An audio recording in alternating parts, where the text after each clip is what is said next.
नमस्ते। दक्षिण एशिया के संकटग्रस्त देश भारत के लिए एक बड़ी चुनौती पेश कर रहे हैं, खासकर पड़ोस के मुल्ला मुल्क जिनमें पाकिस्तान, बांग्लादेश, अफगानिस्तान समेत म्यांमार और श्रीलंका जैसे फंटर आबादी वाले देश भी शामिल हैं।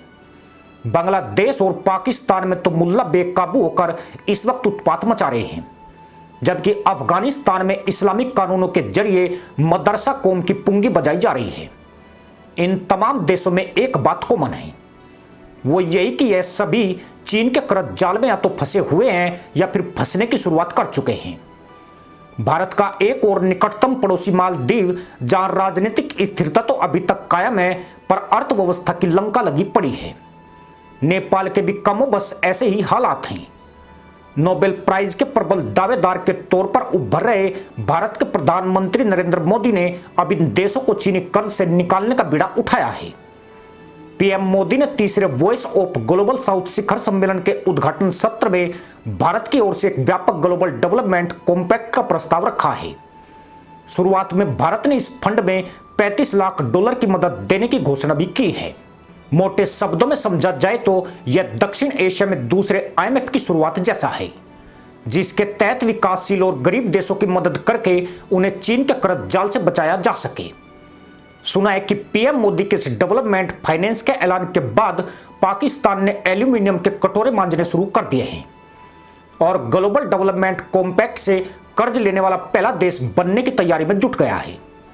पाकिस्तान उस किसी संस्था या देश के तलवे चाटने में माहिर है जो कर्ज देने का काम करते हैं।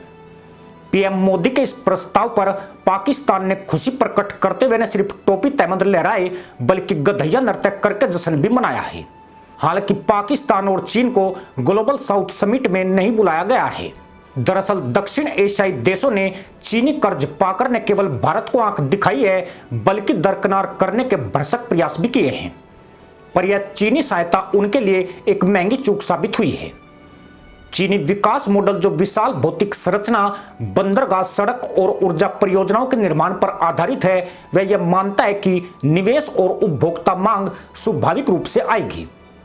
पर चीन का यह मॉडल किसी देश का बेड़ा पार नहीं कर सका। श्रीलंका और पाकिस्तान में इस तरह के बुनियादी ढांचों का निर्माण हुआ, लेकिन आर्थिक गति पहले से और ज्यादा गर्त में चली गई। नतीजा यह निकला कि पाकिस्तान के मुल्ला हीरा मंडी के किराए पर कटोरा लेकर आज अठन्नी चवन्नी मांग रहे हैं और श्रीलंका की जनता अपनी लंका लगवाकर शांत होकर बैठ गई है। इसकी असली वजह समझना भी ज्यादा मुश्किल नहीं है। चीनी मॉडल केवल चीन में ही सफल रहा है क्योंकि उसके पास निर्यात की अपार संभावनाएं मौजूद है, लेकिन पाकिस्तान, मालदीव और श्रीलंका जैसे खटारा देशों के पास बेचने के लिए कुछ भी नहीं है।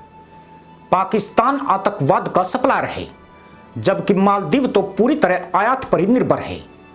श्रीलंका की हालत भी माले से ही मिलती जुलती है।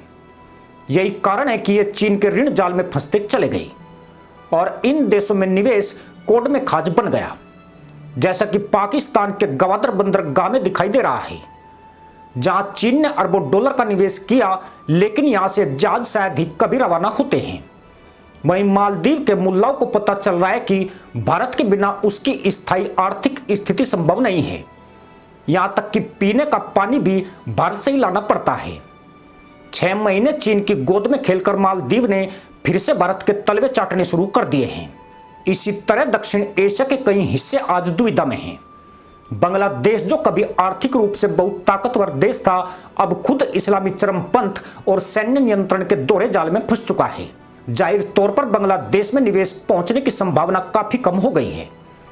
अब यहां मुसलमान आतंकवादी और फटेरू जाहिर मुल्लाओं का प्रभाव व्यापक हो रहा है। पाकिस्तान घरेलू और अंतर्राष्ट्रीय कर्ज के बोझ तले दबकर हू सुसु कर रहा है।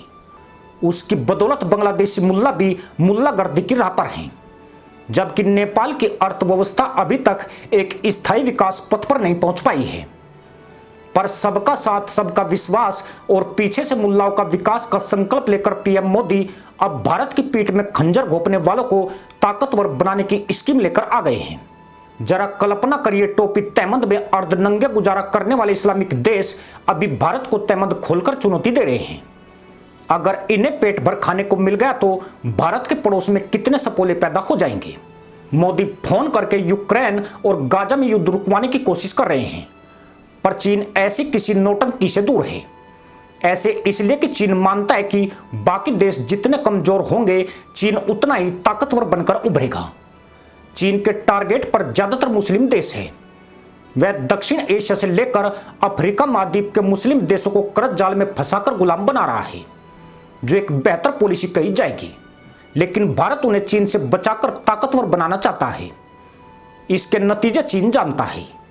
उसे मालूम है कि बच्चा पैदा करने के शौकीन या जाहिल एक दिन दुनिया की नंबर 1 आबादी बन जाएंगे।